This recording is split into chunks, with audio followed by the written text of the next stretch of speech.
नमस्कार, आप देख रहे हैं आज तक। आपके साथ मैं हूं सईद अंसारी। पश्चिम बंगाल से इस समय एक बड़ी खबर आ रही है हल्दिया से, जहां बीजेपी के उम्मीदवार शुभेंदु अधिकारी ने नंदीग्राम से अंततः अपना पर्चा भर दिया। हालांकि वो 2 घंटे से भी ज्यादा समय तक हल्दिया के एसडीओ दफ्तर के अंदर मौजूद रहे। अब बस सबसे कुछ ही देर पहले शुभेंदु अधिकारी एसडीओ दफ्तर से बाहर निकले हैं और उन्होंने अपना पर्चा भर दिया है। हालांकि इंतजार हो रहा था क्योंकि काफी वक्त हो गया था, लगभग 1:15 बजे वो वहां पहुंचे थे और उसके बाद अब बस कुछ ही देर में बाहर निकले हैं। केंद्रीय मंत्री स्मृति ईरानी भी वहां पर मौजूद थी। उन्होंने एक नया नारा दे दिया है। स्मृति ने कहा, कहे नंदीराम जय श्री राम। लेकिन इस वक्त हम आपको इंद्रजीत के पास लिए चलते हैं। इंद्रजीत, ये देरी की वजह क्या थी, क्या हुआ, और अब जब ममता और शुभेंदु दोनों आमने सामने हैं आधिकारिक तौर पर, किस तरह से नंदीग्राम को आप देखते हैं? जी हाँ सईद, कुछ ही क्षण पहले शुभेंदु अधिकारी एसडीओ ऑफिस से निकले हैं और हमने उनसे बात करने की कोशिश की और सीधा सवाल था कि क्यों देर हुई। उन्होंने कहा कुछ पेपर वर्क थे इसीलिए देर हुई। 2 घंटे से ज्यादा ये नॉमिनेशन प्रोसेस शुभेंदु अधिकारी का लगा। हालांकि ये बात भी सच है, ये सिर्फ शुभेंदु अधिकारी खुद अकेले नहीं गए थे नॉमिनेशन सेंटर में, बल्कि 2 और बीजेपी के कैंडिडेट भी थे उनके साथ, तो तीनों का एक साथ पर्चा भरा गया। तो शायद यही कारण है कि कुछ देर हुई। लेकिन आधिकारिक तौर पे अब शुभेंदु अधिकारी बीजेपी के नंदीग्राम के प्रत्याशी है। ममता बनर्जी ने 2 दिन पहले अपना पर्चा भर दिया है, तो आप कह सकते हैं कि अब ऑफिशियल हो गया है ये लड़ाई। और बहुत ही एक रोचक लड़ाई होने जा रहा है नंदीग्राम से। जैसे कि शुभेंदु अधिकारी जो खुद एक समय ममता बनर्जी के शिष्य रह चुके हैं और ममता बनर्जी खुद तृणमूल के सुप्रीमो इस सीट से लड़ेंगी। यही जो उल्लेख आप कर रहे हैं ना इंद्रजीत, यही सवाल हम पूछना चाह रहे थे और सुबह भी आपसे पूछा था, रह गया वो समय की कमी की वजह से। नंदीग्राम के लोगों ने पिछली बार शुभेंदु अधिकारी को जिताया जबरदस्त 67% वोटों के साथ, लेकिन टीएमसी के टिकट पर। अब वो बीजेपी में आ गए हैं, तो ऐसे में नंदीग्राम के लोग क्या सोचते हैं, इसका असर क्या होगा? इसका फायदा सीधे शुभेंदु को मिलेगा या कहीं ना कहीं उनके पार्टी बदलने से नंदीग्राम के लोग असमंजस में होंगे, परेशान होंगे? सईद, कल हम जब ममता बनर्जी को कवर करने आए थे उनके नॉमिनेशन, तो मैं नंदीग्राम के बहुत सारे इंटीरियर जगह में घूम रहा था और लोगों से ये जानने की कोशिश की कि उनके सेंटिमेंट क्या है इस वक्त ग्राउंड पे। जो आप कह रहे हैं कि बीजेपी का कोई सांगठनिक जो शक्ति है पूर्वी मिदनापुर में, वो नहीं था। शुभेंदु अधिकारी का बीजेपी में शामिल होने से शुभेंदु अधिकारी का खुद का जो फैन फॉलोइंग है, उनका जो खुद का ऑर्गेनाइजेशन है, वो बाय प्रॉक्सी अब बीजेपी को मिलने वाला है। हालांकि पिछली बार शुभेंदु अधिकारी तृणमूल कांग्रेस के उम्मीदवार थे और 67% जो 2011 में 61% था वोट परसेंटेज जो तृणमूल के कैंडिडेट को मिला था, 2016 में जब शुभेंदु आए तो वो 67% हो गया, तो 6% की बढ़ोतरी देखने को मिली थी। क्या वो ट्रेंड बरकरार रहेगा जब शुभेंदु अधिकारी अब बीजेपी के टिकट से उम्मीदवार है? ये सबसे बड़ा सवाल है। और दूसरा जो फैक्टर यहाँ पे दिख रहा है वो ये है कि ममता बनर्जी खुद यहाँ से लड़ रही है और पश्चिम बंगाल की राजनीति में ममता बनर्जी सबसे कद्दावर नेता है और उनके तरफ एक स्विंग होने के चांसेस काफी है। और ममता बनर्जी जो कार्ड प्ले कर रही है वो है महिला कार्ड। और जब भी हम लोग जिस किसी भी जगह पे गए हैं पिछले कुछ दिनों में नंदीग्राम में, हमने देखा ममता बनर्जी जब मंदिर में जा रही थी या कहीं भी जा रही थी तो महिलाओं की भारी तादाद उनको देखने के लिए एक हुजूम था, एक जुनून था लोगों में। तो महिलाएं किस तरफ वोट करेंगी, उसके साथ साथ संख्यालघु संप्रदाय जो है मुस्लिम संप्रदाय, उनका भी एक काफी बड़ा फैक्टर नंदीग्राम की सीट में है। और शुभेंदु अधिकारी जब बार बार भाषण दे रहे हैं तो कहीं ना कहीं एक हिंदुत्व का पिच तो जरूर है। बिल्कुल, तो इसका मतलब ये हुआ इंद्रजीत की बहुत ज्यादा दिलचस्प होने वाला है यहाँ का मुकाबला। और अभी बहुत ज्यादा हम प्रेडिक्ट भी नहीं कर सकते हैं, आप और हम और जो दूसरे राजनीतिक विश्लेषक हैं, एक्सपर्ट्स हैं और दिग्गज जो हैं। बहुत धन्यवाद इंद्रजीत। फिलहाल आगे और आपसे बातचीत करेंगे। इंद्रजीत कुंडू हमारे संवाददाता हमारे साथ थे। तो नंदीग्राम में हिंदुत्व पर हुंकार भरी जा रही है। बीजेपी उम्मीदवार शुभेंदु अधिकारी ने आज नंदीग्राम से फाइनली अपना पर्चा भर दिया है। नॉमिनेशन के बाद केंद्रीय मंत्री स्मृति ईरानी उनके साथ थी। स्मृति ईरानी ने एक नया नारा दे दिया है पश्चिम बंगाल में, खासतौर से नंदीग्राम में। स्मृति ने कहा है, कहे नंदीग्राम जय श्री राम। जय श्री राम, जय श्री राम। राम, जय श्री राम, जय श्री राम। मंगल भवन अमंगल हारी प्रभु सुदशरथ अचर बिहारी। বলেছে এখন নন্দীগ্রাম সবার মুখে জয় শ্রীরাম। नंदीग्राम में जय श्री राम का नारा आज और बुलंद हुआ। शुभेंदु के नामांकन में हिस्सा लेने आई केंद्रीय मंत्री स्मृति ईरानी ने नंदीग्राम में नया नारा दिया। জয় জয় শ্রীরাম। বলেছে এখন নন্দীগ্রাম সবার মুখে জয় শ্রীরাম, জয় শ্রীরাম, জয় জয় শ্রীরাম। ममता दीदी की टक्कर में आज बीजेपी ने स्मृति ईरानी को खास तौर पर उतारा और नंदीग्राम को अमेठी की याद दिलाने की कोशिश की। जब अमेठी में स्मृति ईरानी राहुल गांधी को हरा सकती है तो नंदीग्राम में शुभेंदु ममता को क्यों नहीं हरा सकते। शायद इसी संदेश की मंशा से स्मृति को नंदीग्राम में उतारा गया और स्मृति ने निराश नहीं किया, ममता बनर्जी पर हमलों की बौछार कर दी। যে মা দুর্গার মূর্তি বিসর্জন হতে দেয় না,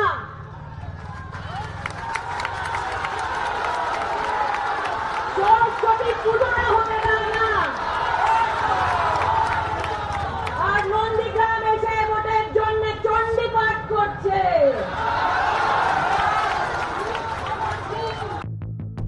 स्मृति ईरानी ने टीएमसी के खेला होबे वाले नारे का जवाब भी दिया।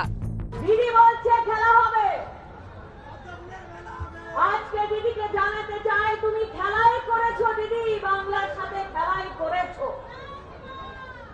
মানুষের জীবনের সঙ্গে খেলা করেছো, মহিলার সম্মান সাথে খেলা করেছো, আর দিদি তোমার খেলাটা রক্ত দিয়ে লাল করেছে বাংলার মাটিকে। शुभेंदु ने पर्चा भरने के बहाने नंदीग्राम से प्रचार युद्ध को रफ्तार दे दी है। मंदिर मंदिर प्रार्थना, पदयात्रा, 3-3 केंद्रीय मंत्रियों की मौजूदगी के बीच ममता बनर्जी पर ताबड़तोड़ हमले, चुनावी समर में पूरी गर्मी आने लगी है। 10 साल पहले वामवादियों के अत्याचार के खिलाफ जनता ने दीदी को बंगाल सौंपा था।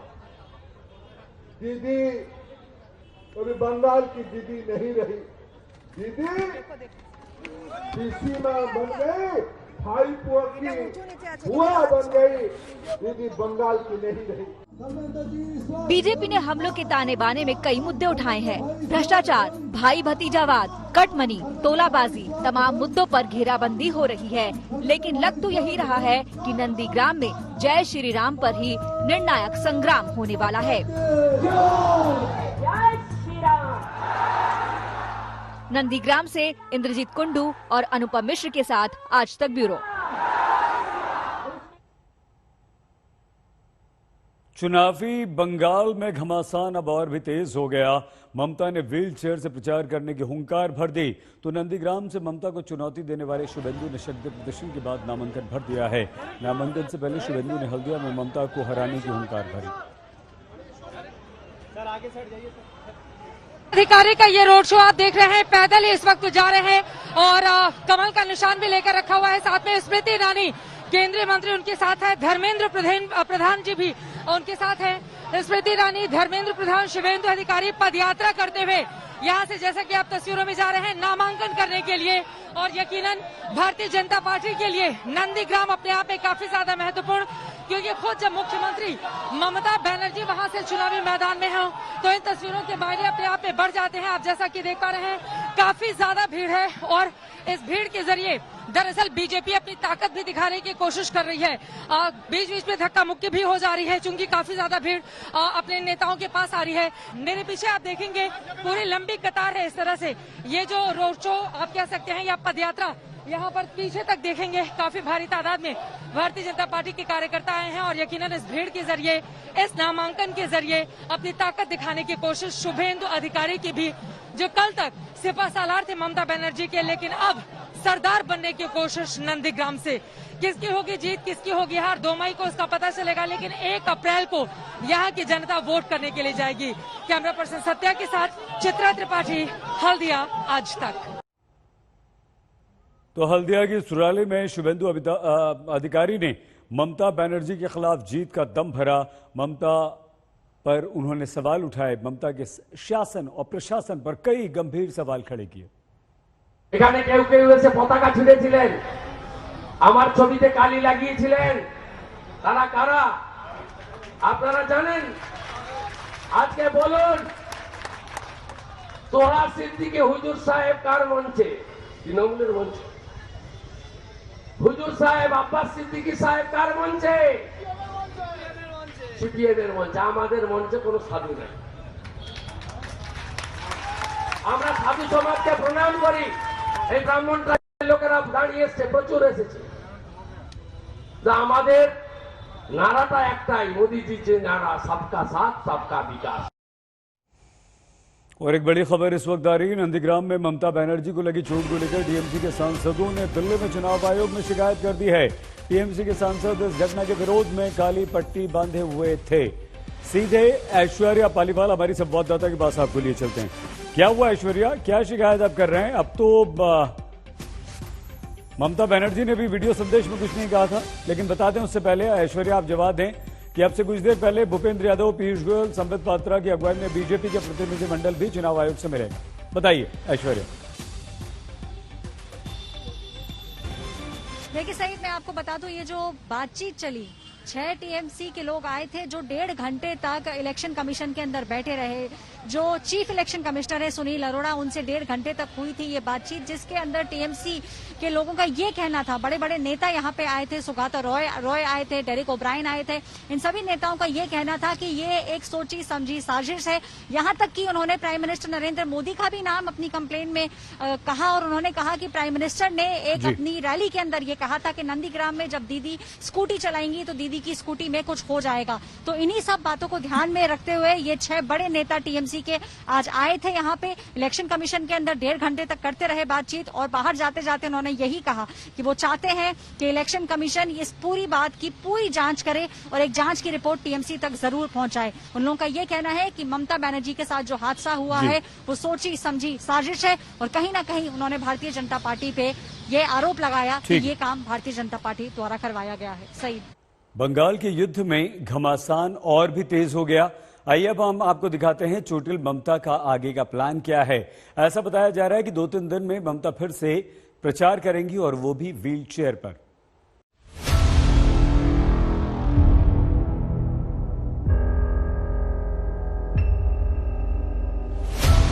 পায়ে চোট আছে, বোন ইনজুরি আছে, লিগামেন্টে আছে, কেবল মাথা এবং চেস্টে খুব পেন হয়েছে। ममता बनर्जी को चोट लगी है, और बहुत चोट लगी है। 66 साल की उम्र कम नहीं होती। गर्दन से लेकर पांव तक वो दर्द में हैं। उनके चेहरे पर ये साफ दिख रहा है। 2-3 दिन वो अस्पताल में रहेंगी, प्रचार में भी निकलेंगी तो व्हील चेयर पर। এটা ঠিক যে কালকে খুব জোর আমার লেগেছিল এবং আমার হাত পায়ে চোট আছে, বোন ইনজুরি আছে, লিগামেন্টে আছে। কালকে আমার মাথা এবং চেস্টে খুব পেনও হয়েছে। আমি আশা করি 2-3 দিনের মধ্যে আমি আবার নিজের ফিল্ডে ফিরে যেতে পারবো। তবে হয়তো পায়ের প্রবলেম থাকবে, কিন্তু আমি ম্যানেজ করে নেব। আমার মিটিং আমি কিছুই নষ্ট করব না, বাট হয়তো আমাকে কিছুদিন হুইল চেয়ারে করতে হবে, সেটা আপনাদের সহযোগিতা চাইব। एक मुख्यमंत्री के साथ ऐसा होना कोई छोटी मोटी बात नहीं है। गहरी चोट लगी है, इसमें तो कोई शक नहीं। लेकिन सवाल ये है कि ये सब हुआ कैसे।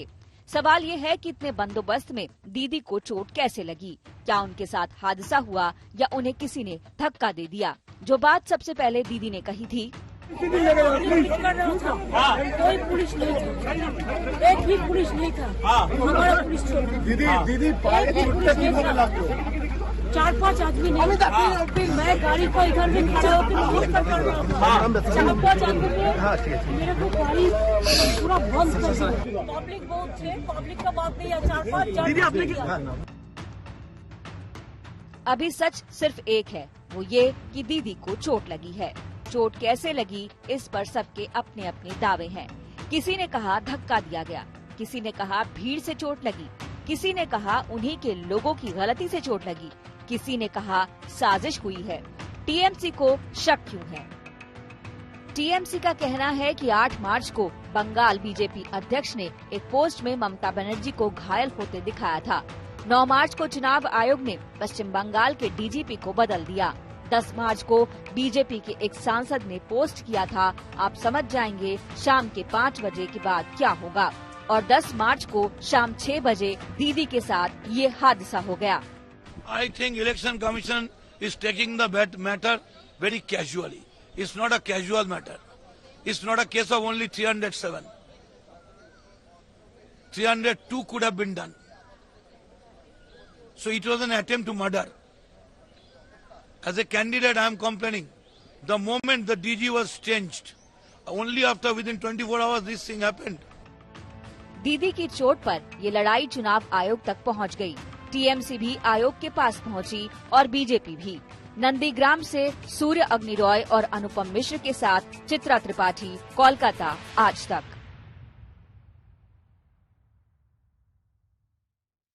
नंदीग्राम में ममता बनर्जी के साथ जो कुछ हुआ उस पर बंगाल में चुनाव में जबरदस्त उबाल है। जांच हो रही है। आज चुनाव आयोग की टीम नंदीग्राम पहुंच रही है, जिसके बाद ये माना जा रहा है कि आज शाम तक जांच रिपोर्ट भी आ जाएगी।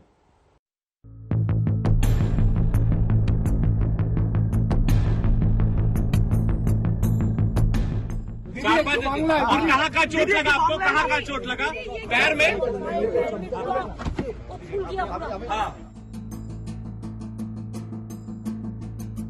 চোট আছে, বোন ইনজুরি আছে, লিগামেন্টে আছে। क्या ये तस्वीरें बंगाल चुनाव में गेम चेंजर साबित होंगी? जंग बंगाल में ये बड़ा सवाल है, लेकिन सबसे बड़ा सवाल ये है कि आखिरकार ममता बनर्जी जख्मी कैसे हुई। इस सवाल का जवाब तलाशने चुनाव आयोग की टीम आज नंदीग्राम जाएगी। मुख्य सचिव आज शाम चुनाव आयोग को रिपोर्ट देंगे। ममता बनर्जी के जख्मी होने के पीछे 3 थ्योरी चल रही हैं। थ्योरी नंबर 1, कार का दरवाजा खंबे से टकराया। थ्योरी नंबर 2, ममता बनर्जी धक्के से घायल हुई। थ्योरी नंबर 3, ममता बनर्जी पर साजिशन हमला हुआ। इन थ्योरी को लेकर अलग अलग सबूत और दावे भी हैं। टीएमसी की दलील है कि अगर कार का दरवाजा खंबे से टकराया तो इसकी वजह से ममता जख्मी हुई, तो कार पर कोई निशान क्यों नहीं है। If the door has hit a pillar, then there would be a scratch in the dent or scratch. But nothing is like that. There is nothing. Enter in the door, there is no scratch, no dent. So how a pillar can, how the door was hit by a pillar? Actually, the door was hit by some few person who pushed it from behind. लेकिन नंदीग्राम के कई चश्मदीद कह चुके हैं कि उन्होंने ममता बनर्जी को खंबे से टकराते हुए देखा था। इस बीच एक और वीडियो सामने आया है, जिसमें ममता बनर्जी के इर्द गिर्द भीड़ देखी जा सकती है, लेकिन ममता बनर्जी के जख्मी होने की कोई ठोस वजह इस वीडियो से भी नहीं पता चली। आज तक ब्यूरो। शुभेंदु अधिकारी ने औपचारिक तौर पर नंदीग्राम से पर्चा भर दिया है और वो नंदीग्राम की राजनीति में अब कूद गए हैं। ममता बनर्जी के बाद आज उन्होंने यहां से अपना नॉमिनेशन किया। पर्चा भरने से पहले उन्होंने यहां के मंदिरों में पूजा पाठ की, हवन किया। उसके बाद भव्य रोड शो के बाद नामांकन दाखिल किया। ममता को साफ चुनौती दी।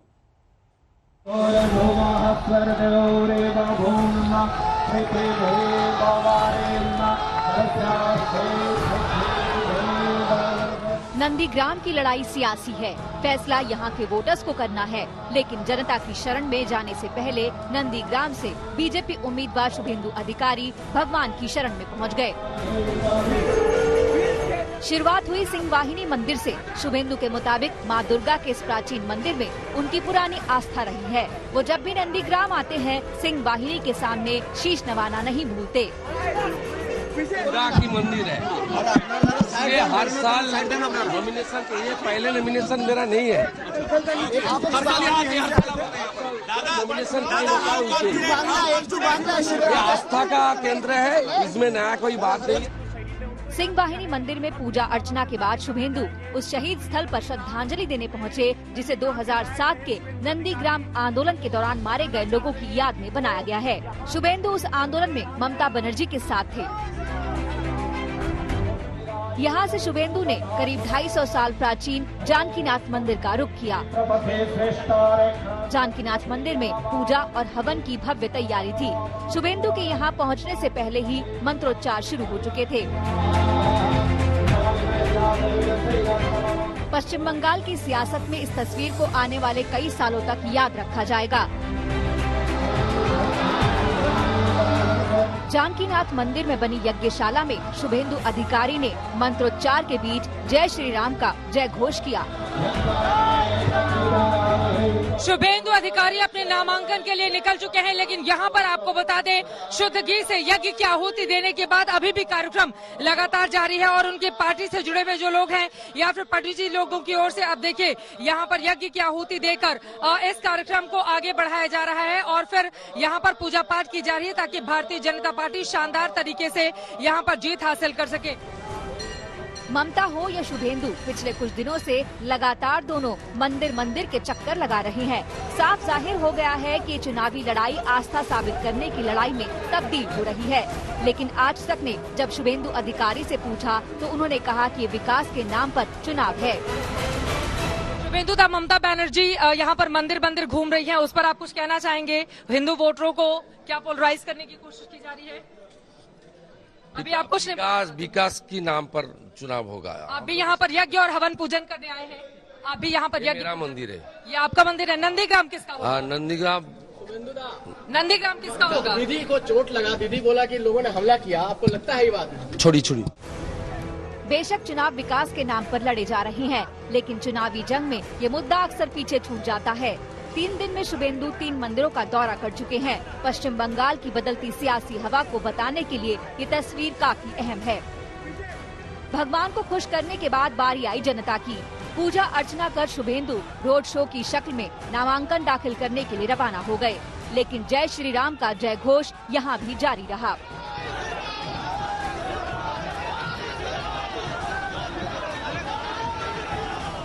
शुभेंदु के लिए हल्दिया का ये मैदान पुराना है। शुभेंदु यहाँ के लिए नए नहीं है, नया सिर्फ शुभेंदु का सिंबल है। যে তৃণমূল কংগ্রেস একটা প্রাইভেট লিমিটেড কোম্পানিতে পরিণত হয়েছে এবং এর রাজনৈতিক বিশ্বাসযোগ্যতা পশ্চিমবঙ্গে শেষ হয়ে গেছে এবং এই একটি দলে তার নেত্রী এবং তার যে ভাইপো এর বাইরে বাকি কারোরই সম্মান নেই, মর্যাদা নেই, অধিকার নেই, কথা বলার জায়গা নেই, সিদ্ধান্তে নীতিতে অংশগ্রহণ করার সুযোগ নেই।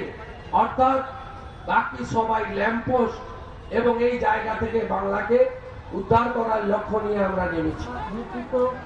शुभेंदु को जीत का टॉनिक देने के लिए यहाँ बीजेपी के कई दिग्गज मौजूद थे। दिल्ली से केंद्रीय मंत्री पहुँचे थे तो पश्चिम बंगाल बीजेपी के दिग्गज प्रचारक भी थे। सबने शुभेंदु के हक में जमकर आवाज बुलंद की। शुभेंदु अधिकारी एक अच्छे मतों से यहाँ जीतेंगे। जनाधार वाला नेतृत्व है, हमें कोई संदेह नहीं, रत्ती भर भी संदेह नहीं है। शुभेंदु अधिकारी एक बहुत बड़े मार्जिन से यहाँ जीतेंगे। इस संकल्प के साथ कि राम राज्य की कल्पना हर व्यक्ति तक विकास पहुंचाने की है, बोलছে এখন নন্দীগ্রাম সবার মুখে। भारतीय जनता पार्टी नंदीग्राम के संग्राम का औपचारिक शंखनाद हो चुका है। अब इंतजार है 1 अप्रैल का, जब जनता फैसला सुनाएगी। अनुपम मिश्रा और पौलमी साहा के साथ चित्रा त्रिपाठी, नंदीग्राम, आज तक। नंदीग्राम के संग्राम में गजब की गर्मी आ गई है। ममता बनर्जी ने जिस अंदाज में पर्चा भरा, उसी तरह से शुभेंदु अधिकारी ने भी अपना पर्चा दाखिल किया।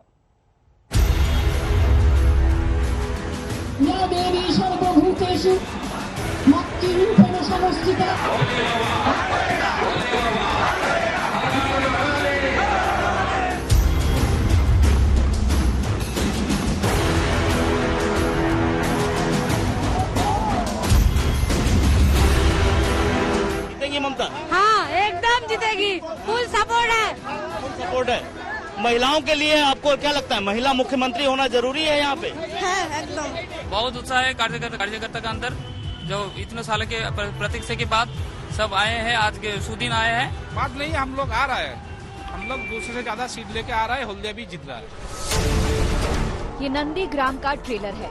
थ्रिल, एक्शन, ड्रामा, रहस्य, रोमांच, तमाम मसालों से भरपूर बंगाल के चुनावी बॉक्स ऑफिस पर रिलीज हो रही सबसे धमाकेदार फिल्म की शूटिंग इसी नंदीग्राम में हो रही है। इसके कुछ दृश्य आप अब तक देख चुके हैं और कुछ ताज़ा नज़ारे आपकी नजरों के सामने हैं।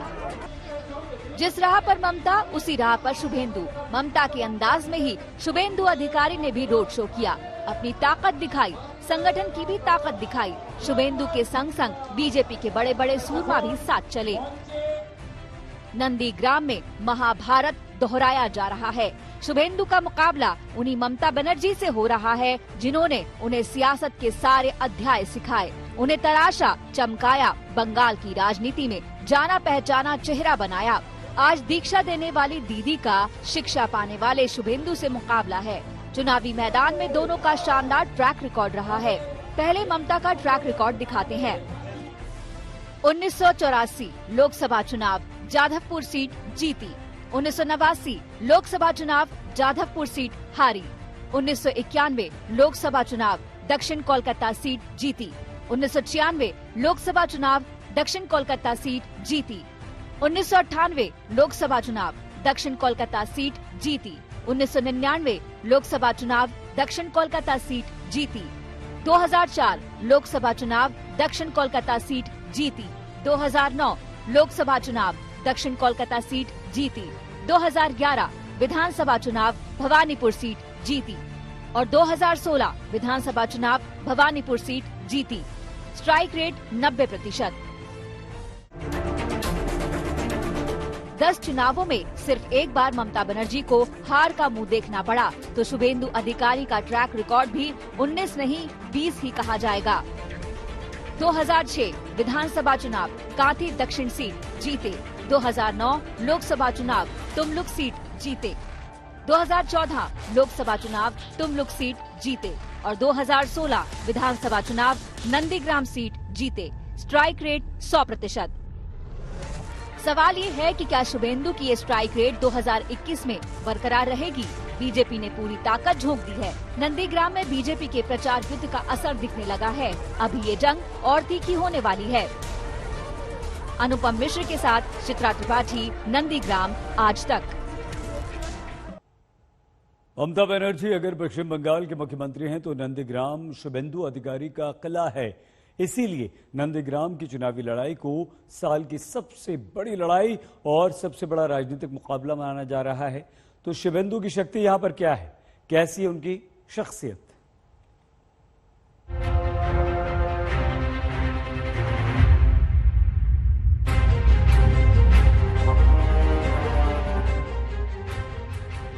पश्चिमी मिदनापुर के कॉलेज ग्राउंड में भारी जन सैलाब के बीच शुभेंदु अधिकारी ने गृह मंत्री अमित शाह की मौजूदगी में जिस अंदाज में बीजेपी का दामन थामा था, उसी वक्त साफ हो गया था कि बंगाल के चुनावी संग्राम में बीजेपी शुभेंदु को कितना अहम मानकर चल रही है।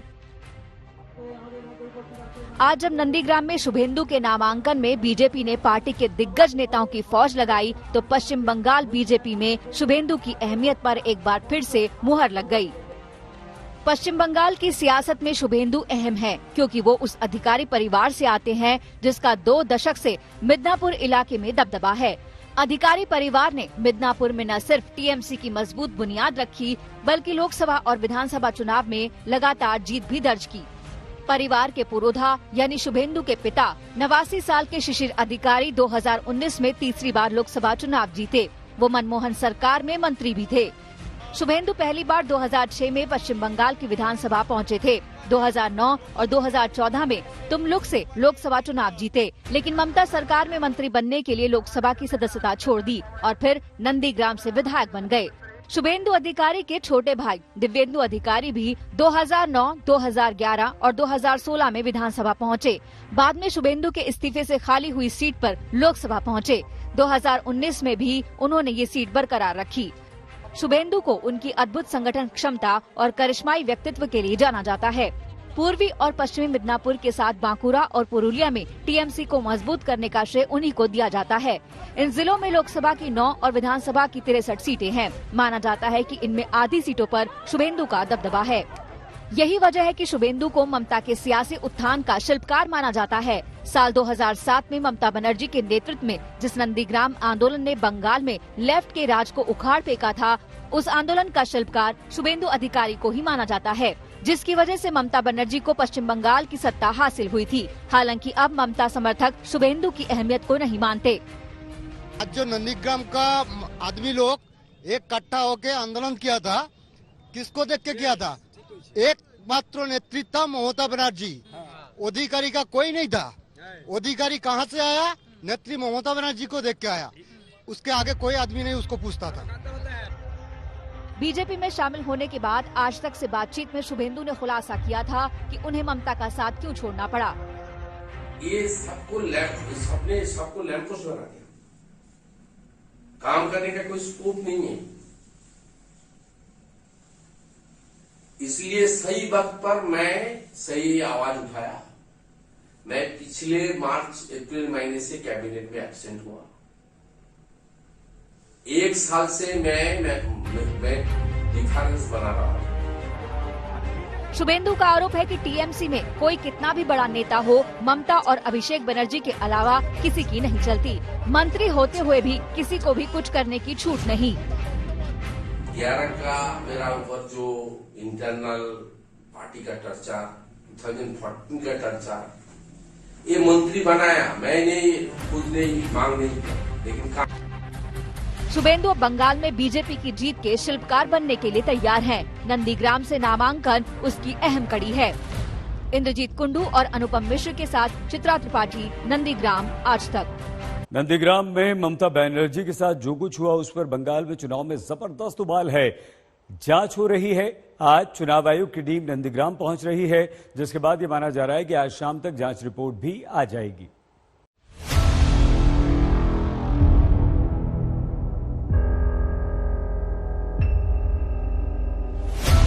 পায়ে চোট আছে, বোন ইনজুরি আছে, লিগামেন্টে আছে, আমার মাথা এবং চেস্টে খুব পেন হয়েছে।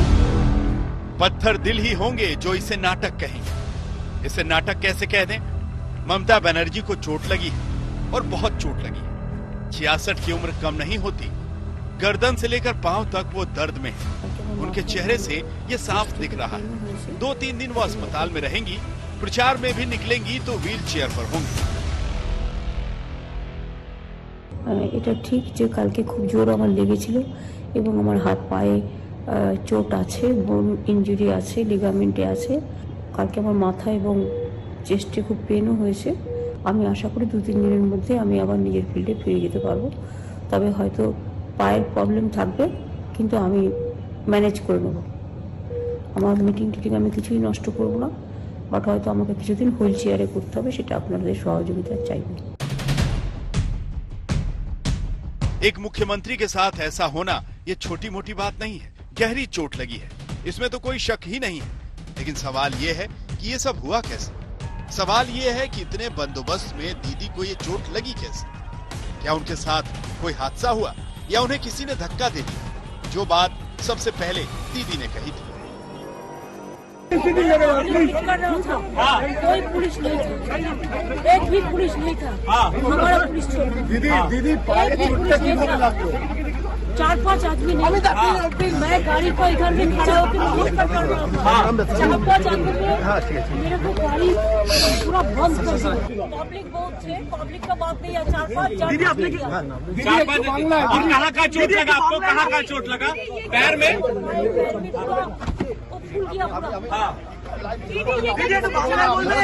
दीदी किसी की साजिश है, किसी की साजिश है दीदी। साजिश है किसी की। वो 4-5 लोग कौन हैं जिनकी बात दीदी ने की थी? क्या धक्का भीड़ की वजह से लगा था या धक्का जानबूझकर दिया गया? धक्का लगा भी था या फिर चलते चलते गलती से गाड़ी का खुला दरवाजा उस लोहे के एंगल से टकरा गया जो सड़क पर लगा हुआ था? उस वक्त क्या हुआ होगा ये हमने भी समझने की कोशिश की है।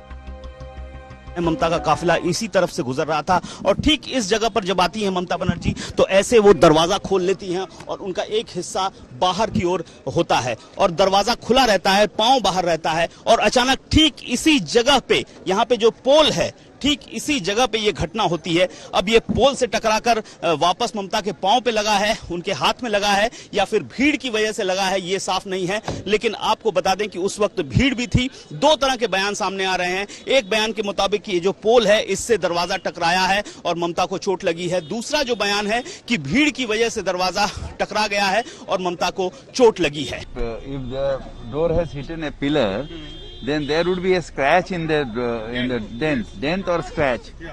But nothing is like that. Around this plot, There is nothing. Enter in the door, there is no scratch, no dent. So how a pillar can, how the door was hit by a pillar? Actually, the door was hit by some few person who pushed it from behind. अभी सच सिर्फ एक है, वो ये कि दीदी को चोट लगी है। चोट कैसे लगी, इस पर सबके अपने अपने दावे हैं। किसी ने कहा धक्का दिया गया, किसी ने कहा भीड़ से चोट लगी, किसी ने कहा उन्हीं के लोगों की गलती से चोट लगी, किसी ने कहा साजिश हुई। टीएमसी को शक क्यों है, इसकी क्रोनोलॉजी समझा दी।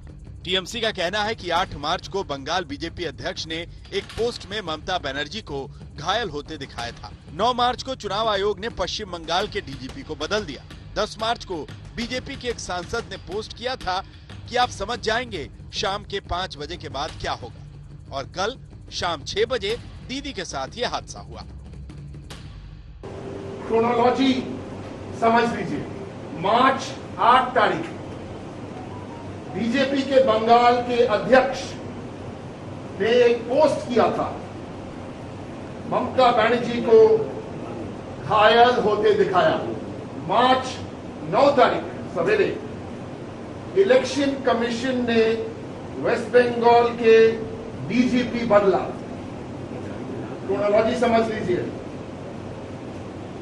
मार्च 10 तारीख एक बीजेपी सांसद 5 बजे पोस्ट किया था, आप समझ जाएंगे शाम के 5 बजे के बाद क्या होने वाला है। और कल 6 बजे नंदीग्राम में ममता जी के साथ ये हादसा हुआ। I think Election Commission is taking the matter very casually. It's not a casual matter. It's not a case of only 307.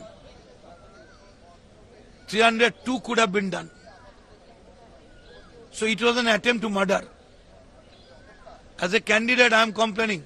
The moment the DG was changed, only after within 24 hours this thing happened. Will you be filing an FIR? Yes, I have already filed. दीदी की चोट पर यह लड़ाई चुनाव आयोग तक पहुंच गई। टीएमसी भी चुनाव आयोग के पास पहुंची और बीजेपी भी। टीएमसी ने शिकायत की कि दीदी पर हमले की पहले से आशंका थी, आयोग इस हमले को हल्के में ना ले।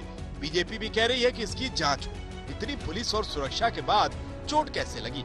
दूध का दूध और पानी का पानी होना चाहिए। कोलकाता से चित्रा त्रिपाठी और नंदीग्राम से सूर्याग्नि रॉय के साथ अनुपम मिश्रा, आज तक।